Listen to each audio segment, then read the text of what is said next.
মাঝ সমুদ্রে যেমন যুদ্ধের কবলে পড়েছিলাম, সাথে নিয়েছিলাম যুদ্ধ বিমান।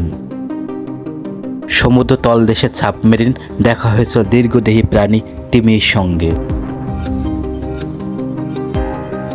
হেঁটেছিলাম কচ্ছপের পিঠে, সৈনিকরা দেয়াল বেয়ে রশি টেনে উপরে ওঠে। এখন বাজে 12টা। বাংলাদেশ সামরিক জাদুঘরের সামনে আমি বসে আছি। আজ শুক্রবার, 3টার আগে আমি ভিতরে প্রবেশ করতে পারবো না। আমি 3টা অবধি এখানে অপেক্ষা করব, ভিতর এবং বাহিরের সব কিছু আপনাদের দেখানোর জন্য। বাংলাদেশ সামরিক জাদুঘরের প্রবেশ মূল্য 150 টাকা, কিন্তু 5 বছরের নিচে বাচ্চাদের জন্য ফ্রি। সব সরকারি ছুটি ব্যতিরেকে আপনি প্রবেশ করতে পারবেন প্রতিদিন সকাল 10টা থেকে 6টা পর্যন্ত এবং শুক্রবার 3টা থেকে, এবং সাপ্তাহিক ছুটি হচ্ছে বুধবার। আমি 150 টাকা দিয়ে টিকিট সংগ্রহ করে ভিতরে প্রবেশ করলাম। ভিডিওটি শেষ অবধি দেখবেন, কারণ এখান থেকে অনেক কিছু জানার এবং শেখার রয়েছে। যদি ভালো লাগে অবশ্যই লাইক, কমেন্ট এবং শেয়ার করতে ভুলবেন না। বন্ধুরা, আশানা বিশ্বাস ভালো আছেন। বাংলাদেশ সামরিক জাদুঘর থেকে আপনাকে স্বাগত জানাচ্ছি। আজকে আমরা ভিতরে এবং বাইরে ঘুরে দেখবো কি আছে, আপনাদের দেখানোর চেষ্টা করব।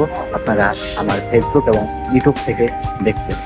আপনার সাথে যদি কোনো ব্যাগ থাকে, ব্যাগগুলো আপনি বিনামূল্যে এই লকারে রাখতে পারবেন। আপনি বাংলাদেশের যে কোনো প্রান্ত থেকে আসতে চাইলে প্রথমে আসতে হবে ঢাকার বিজয় সরণিতে। সেখানে আপনি মেট্রো রেলে বা গাড়ির যোগেও আসতে পারবেন। এই ভবনটি 5 তলা বিশিষ্ট। এখানে নৌবাহিনী, সেনাবাহিনী এবং বিমান বাহিনীর 3টি সেক্টরে ভাগ করা হয়েছে। এদের বীরত্ব ইতিহাস এখানে সংরক্ষিত রয়েছে। এখান থেকে আরও জানা যাবে বাংলাদেশের অতীত, জন্মের ইতিহাস, প্রাচীন যুগ এবং আদিম যুগ সম্পর্কে। এখানে যে চিত্র দেখছেন সেটা হচ্ছে পলাশী যুদ্ধের চিত্র। এখানে নবাব সিরাজউদ্দৌলা সৈন্যবাহিনী এবং এখানে কর্নেল রবার্ট ক্লাউডের সৈন্যবাহিনী, এখানে যে যুদ্ধের একটা চিত্র আপনাদের দেখাচ্ছি সেটি।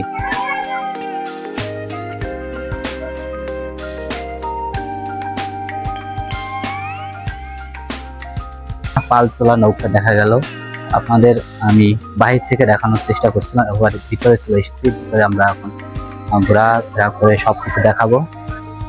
এখানে যে ফুটেজগুলো আপনারা দেখানোর চেষ্টা করছে সেটা হচ্ছে সংগ্রাম থেকে স্বাধীনতা। আমাদের স্বাধীনতা কিভাবে আসছে সেটা 25শে মার্চ থেকে 16 ডিসেম্বর 1971 সালে।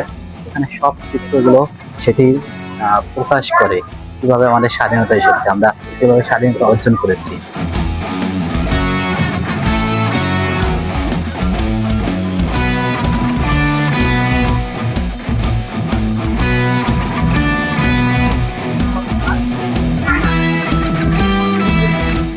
এটি হচ্ছে একটি তীর্থ নৌকা। 5000 বছর পূর্বে মিশরীরা তাদের শত্রুদের আক্রমণ করার জন্য এই তীর প্রথম তারা ব্যবহার করে। এই তীর ধনুক আপনারা দেখতে পাচ্ছেন।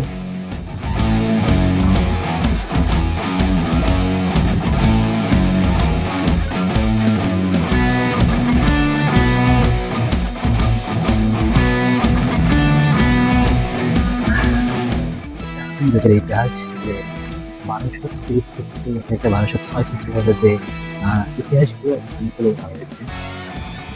তখন মানুষজন কেমন ছিল, কিভাবে তারা যুদ্ধ করত, কিভাবে সেখানে উল্লেখ করা হয়েছে সব।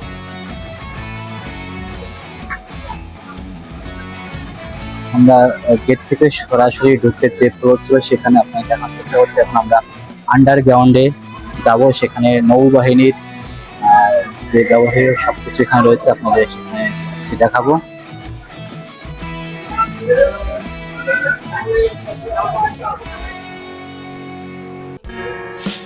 এই গ্রাউন্ডে শুধু নৌবাহিনীর ব্যবহৃত এবং তারা কি কি ব্যবহার করে সবকিছু আপনাদের দেখাবো।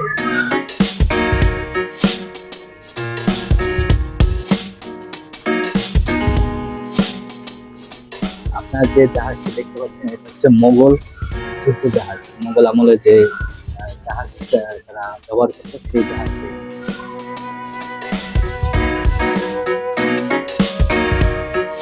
এই ভার্চুয়াল কার্ভ ডিসপ্লের সামনে দাঁড়ালে মনে হবে যে আমি বাস্তবেই এখানে দাঁড়িয়ে আছি, মানে আমি যুদ্ধের ময়দানে দাঁড়িয়ে আছি।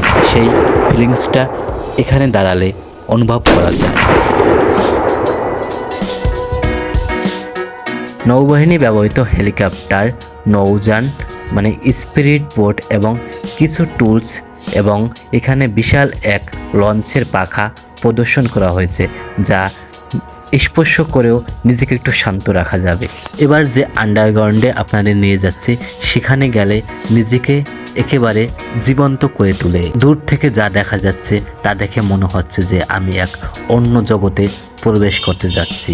এই ভার্চুয়াল এবং বিশাল কার্ভ ডিসপ্লে সামনে দাঁড়িয়ে নিজের জগৎ সম্পর্কে আমি ভুলে গিয়েছিলাম। মনে হলো বিশাল সমুদ্র তলদেশ দিয়ে আমি হেঁটে চলেছি, আর আমার চারপাশে রয়েছে বিশাল বড় বড় দীর্ঘদেহী প্রাণী, তিমির মতো অসংখ্য প্রজাতির মাছ প্রাণী এখানে ছুটে চলেছে।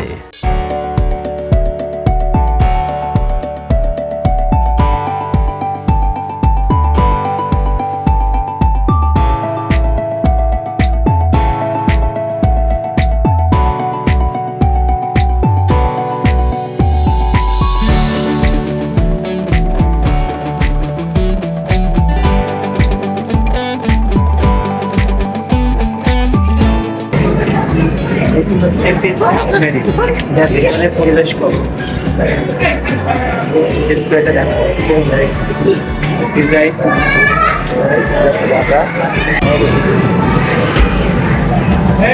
পরিবেশ করলাম সামনে ভিতরে।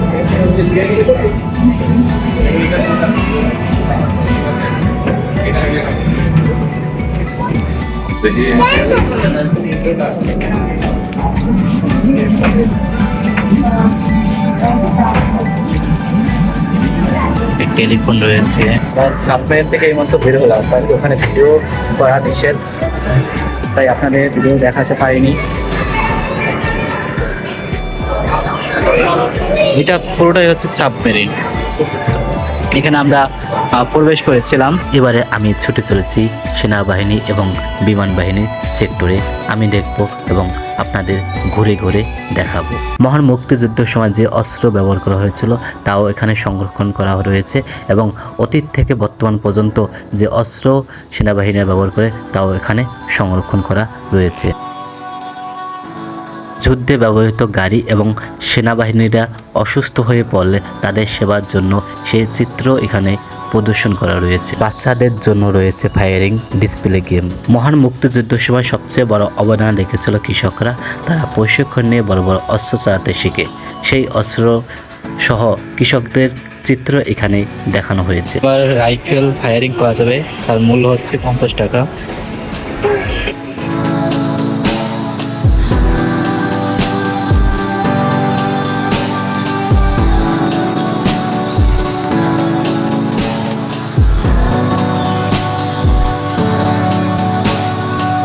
দশটি সেক্টর রয়েছিল যুদ্ধের সময়, সেই সেক্টরগুলো এখানে খুব সুন্দরভাবে ম্যাপ আকারে দেওয়া রয়েছে।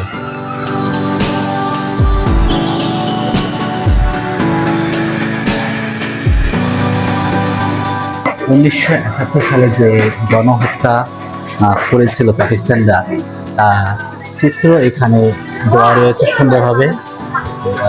সেই ভিতরে ঢুকছি, আপনাদের দেখানোর চেষ্টা করছি।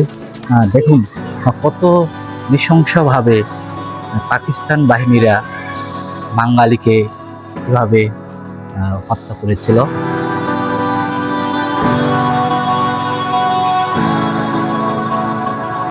দীর্ঘ 9 মাস বাঙালিরা পাকিস্তানিদের বিরুদ্ধে যুদ্ধ করেছিল এবং পরবর্তীতে তারা আত্মসমর্পণ করতে বাধ্য হয়। সেই চিত্রগুলো এখানে খুব সুন্দরভাবে রয়েছে। সবচেয়ে ইন্টারেস্টিং ব্যাপার হচ্ছে আমাদের দক্ষিণবঙ্গে যে ভাঙ্গা ফরিদপুরের যে জায়গাটা, এটা ম্যাপ আকারে এখানে দিয়ে রেখেছে।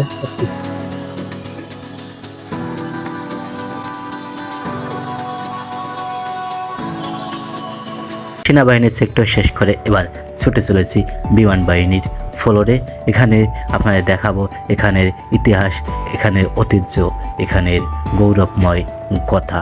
সিঁড়ির থেকে উঠে ছুটে চলেছি হাতের বাম দিকে। এখানে দেখা মিলল বিভিন্ন বড় বড় যুদ্ধ বিমান এবং সাধারণ বিমান এবং বিমানের বিভিন্ন অংশ অবশেষ। এখানে রয়েছে বাংলাদেশ বিমান বাহিনীর ঐতিহাসিক কিছু দুঃসাহসিক চিত্র।